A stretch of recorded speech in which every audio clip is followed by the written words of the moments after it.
அனைவருக்கும் வணக்கம். மதுரை ரோயலா வலைக்காட்சி வழியாக உங்களை சந்திக்கிற நான் ஸ்டீபன்.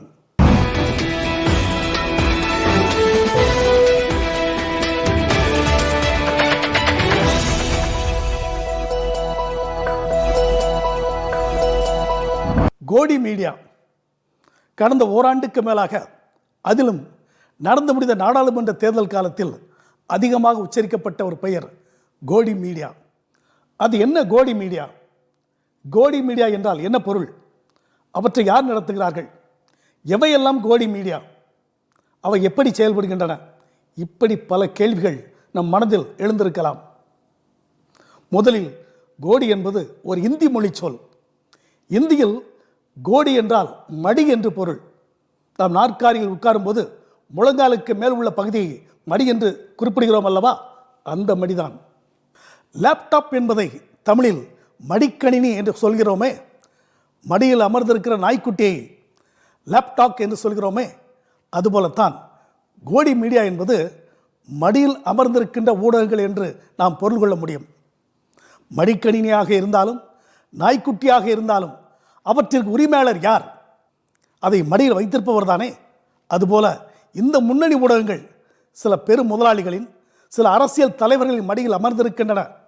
அதனால்தான் ஒரு சில விமர்சகர்கள் இந்த ஊடகங்களை கோடி மீடியா என்றும் லேப்டாப் மீடியா என்றும் அழைக்கிறார்கள்.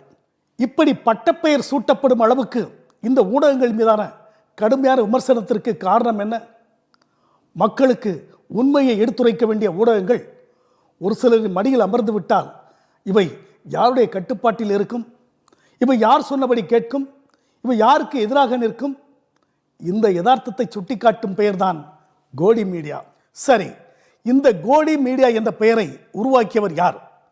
மூத்த ஊடகவியலாளர், பத்திரிகையாளர், NDTV தொலைக்காட்சியில் பல ஆண்டுகள் செயல் இயக்குநராக பணியாற்றிவிட்டு வெளியேறியவர், இப்படி பல அனுபவங்கள் வாய்ந்த திரு ரவிஷ்குமார் அவர்கள்தான். लेकिन अगर आप कंटेंट उनका देखें तो उससे बहुत साफ हो जाता है कि ये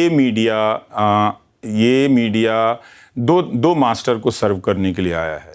2010க்கு பிறகு இந்திய அளவிலான முன்னணி ஊடகங்கள் சில ஆதிக்க சக்திகளின் பிடியில் முற்றிலும் சிக்கிக் கொண்டிருப்பதையும், அவை மிகுந்த சார்புத்தன்மையுடனும் எஜமான விசுவாசத்துடனும் வலதுசாரி சிந்தனையுடனும் செயல்படுவதை கண்டறிந்து அவற்றை கேலி செய்யும் விதமாக ரவிஷ்குமார் அவர்கள் உருவாக்கிய பெயர்தான் கோடி மீடியா.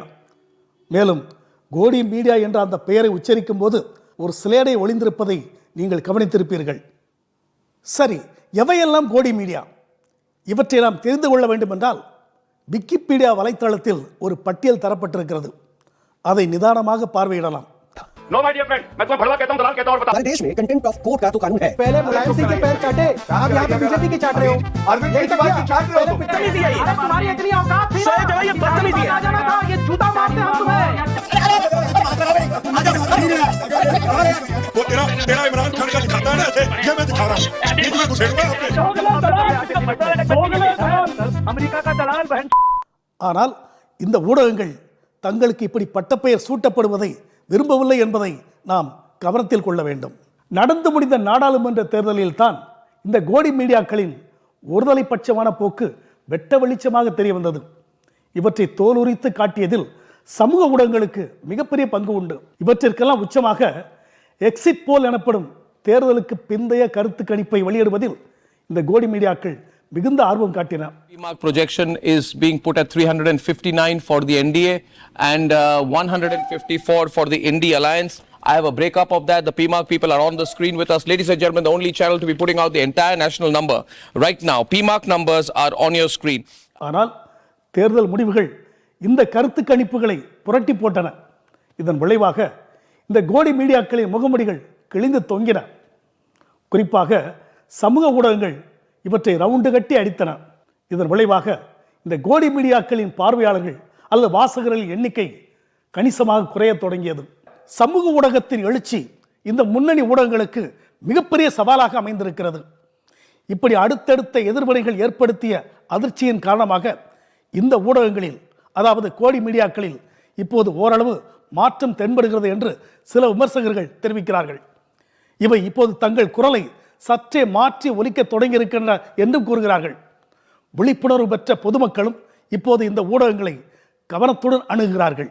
நண்பர்களே, இதுவரை நாம் பார்த்த இந்த பின்புலத்தில் நாம் உணர வேண்டிய, பிறருக்கு உணர்த்த வேண்டிய செய்தி ஒன்று உண்டு. ஊடகம் என்பது மடியில் அமரும் நாய்க்குட்டி அல்ல, அது ஜனநாயகத்தின் 4வது தூண்.